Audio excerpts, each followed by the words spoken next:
On ne peut pas acheter la terre congolaise. On peut seulement la louer. On peut seulement la confier. Et en réalité, c'est ce que disent nos titres de propriété. S'il faut lire exactement chaque ligne. Et c'est pas plus mal. La RDC reconnaît, assume la responsabilité, la propriété du sol et du sous-sol congolais. Cependant, l'État congolais reconnaît l'existence des chefferies coutumières qui, celles-ci, gèrent directement les terres auxquelles sont reconnus les différents Congolais qui sont Congolais de sang. Donc ça veut dire que pour reconnaître le Congolais, on se fie à la généalogie définie justement par nos 450 différentes tribus et clans. Et c'est en fonction justement de ces identités-là que nous sommes Congolais.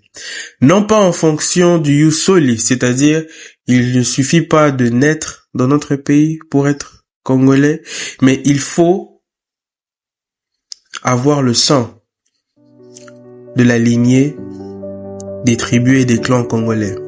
Alors, cela ne vient pas qu'avec l'identité, cela vient avec la terre, cela vient avec la gestion de la terre, cela vient avec la propriété de la terre, parce que nous autres Africains savons très bien une chose, c'est que si vous rentrez dans votre village et que ce village, par ses chefs, reconnaît en vous le descendant, reconnaît en vous un fils ou une fille, vous le savez, à moins que vous ayez fait quelque chose ou bien que votre famille soit sujette à un problème, la plupart du temps, ces terres ancestrales-là s'ouvrent à nous pour s'installer, pour y faire des projets.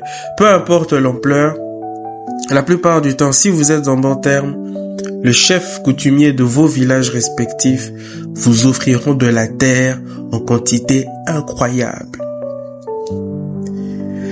Je crois que la plupart du temps, on se rend pas compte c'est-à-dire, il y a des pays dans lesquels les gens sont urbanisés depuis tellement longtemps que s'ils veulent de la terre, ils ne peuvent que l'acheter.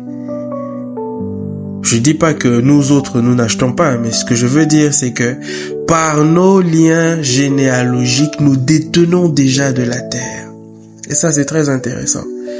C'est très intéressant parce que gérer la terre, faire en sorte qu'elle soit prolifique à un peuple, va nécessiter d'utiliser les structures politiques et sociales qu'elle a établies, qu'elle possède. Nos clans, nos tribus, qui sont d'ailleurs bel et bien présents sur les différentes portions de terre dont nous parlons,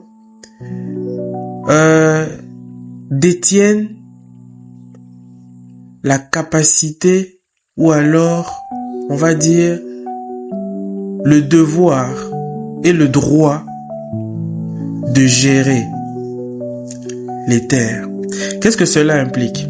Cela implique que être capable de gérer nos terres voudrait dire considérer nos différents clans comme des entités de gestion de nos différentes terres. Parce que, au niveau individuel, les efforts sont souvent difficiles pour acheter les terrains ou faire certaines choses. Et les Nandés, qui sont l'une de nos tribus, clans, si je dois être plus juste, ont donné un exemple tellement puissant en termes de gestion de terre, en termes de production.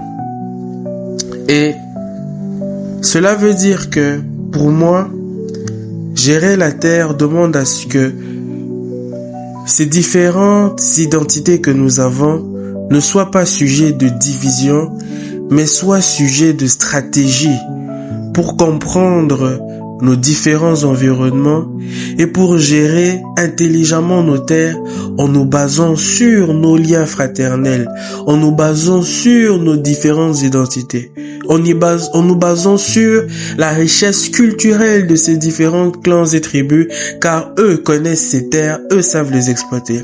Lorsqu'une tribu est organisée de manière à pouvoir gérer sa terre, eh ben, une entreprise est née, une entreprise est mise en place.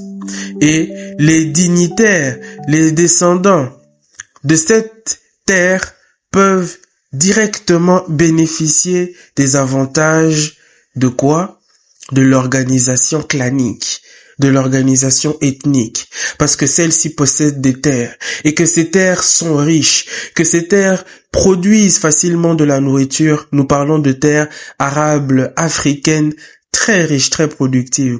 Nous parlons de terres congolaises qui détiennent des ressources dont on ne pourrait même pas trop s'hasarder à parler dessus, parce que voilà, on sait à quel point ça attire des discours un peu et on va dire des conversations qui tendront vers la politique, là où je ne suis pas. Donc, prochainement, on va parler du prochain sujet. À bientôt. Et surtout, n'oubliez pas que nos identités ne sont pas sujets de division, mais d'union.